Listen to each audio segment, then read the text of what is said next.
Hi, I'm Nicola Roach. You're watching The Cycling Dame.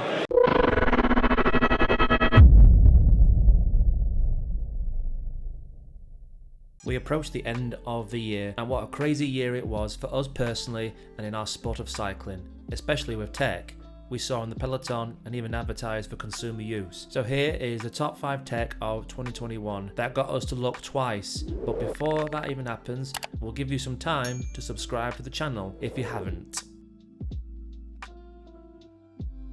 This tech has appeared all over the cycling peloton, particularly with Jumbo-Visma, the glucose monitor from Supersapiens. Although there are other brands, but this is particularly the brand that Jumbo-Visma like to use, as they are obviously sponsored by the brand itself. This particular tech made an appearance on the show where we said it will change the cycling world, and we will stick by that statement, as it certainly deserves a spot on this list because of the presence it has and the interest it has gained. But what makes it so special? Well, if you missed our episode, The Tech That Will Change the World, we went over it, but to put it simply, the tech will in real time give you your glucose levels, thus giving you an idea if you are overfueling or even underfueling, and giving you that right balance to perform at 110%, just like what the pros are now, because they're getting faster, stronger, more powerful than the great talent of before, such as the generation of Eddie Merckx.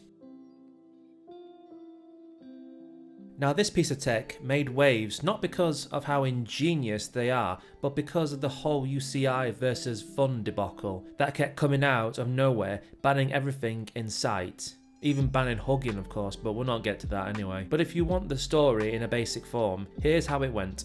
Cyclists had some unusual but very interesting handlebars. The handlebars will definitely help you get more aero in this position, as it's by far the most aero position, with the exception of a time trial position, as it's backed up by aero science. But the problem is it's not sustainable because your elbows do not have anything to lean on, but these eliminated that, and it certainly made us turn our heads twice when he was using it, as we thought, what is that he's using? But sadly in the end though, he was cleared before the race, but then when the race finished he was disqualified because they weren't legal apparently. And this just shows how the UCI doesn't have their together, but also just shows how far we can really go with some crazy tech that can make us even faster than before. Okay, back to handlebars again. We can't leave this out, the narrow handlebars that our friend Dan Bigham was riding here. And people were wondering, well, why?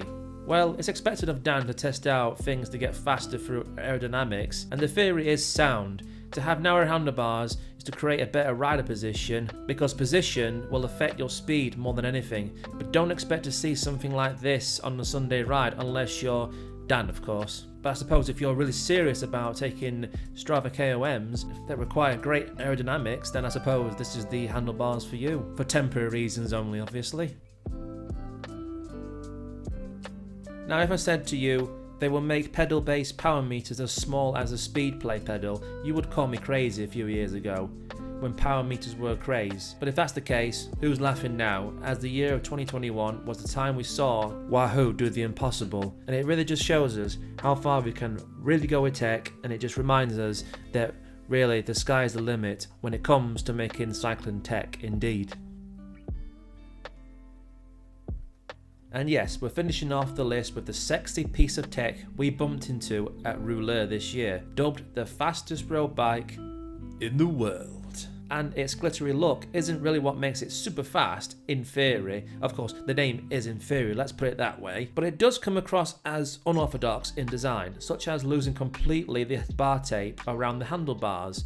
This will definitely create better aerodynamics, even by the smallest amount. And of course, the smallest amount can make a difference in a KOM or even a race. But what I find interesting is the down tube design that will definitely help you with aerodynamics when you like to use water bottles, because water bottles do tend to give you a lot of drag than you might think. But the way it's designed here is not to penalise you for using water bottles, which is very interesting. Of course, everywhere else just seems to be entirely inspired by the Hope bike, with the crazy space between the forks, because usually you might probably see forks a bit more closer than you normally think, and of course they are a bit more wider as well than the normal forks. Just because it says it's the fastest bike in the world doesn't really mean that it is, but it definitely is the kind of tech that makes heads turn. So this spaceship-like bike is said to have a 55-second advantage over a 40-kilometer range with an average speed of 22 miles per hour. Now that's a speed that not the average person can keep up for a long time, but let's not forget it's all about the rider and not the bike. In any case, if you want to see our full video of the bike, where we also interview the head of products of Ribble, Jamie, who was one of the main leads behind the project of making this bike, then we will link the video in the description below. Did we by any chance miss any tech at all? If we did, then please comment down below. We would like to actually have a look at this, because if there's one thing that we love at the Cycling Dane is cycling tech. It really gets us giddy, and we love to hear your thoughts as well about this list. And the last thing before you go is it would really help if you liked the video, guys, and of course subscribe to this channel, the Cycling Dane Extra, where we do smaller videos for tech and other kinds of videos cycling related. And of course we have our main channel where we focus mainly on the whole season of cycling, from road, mountain biking, and we are getting to a bit of cyclocross as well. And with that, guys, that's it for me, and as always, have a nice day.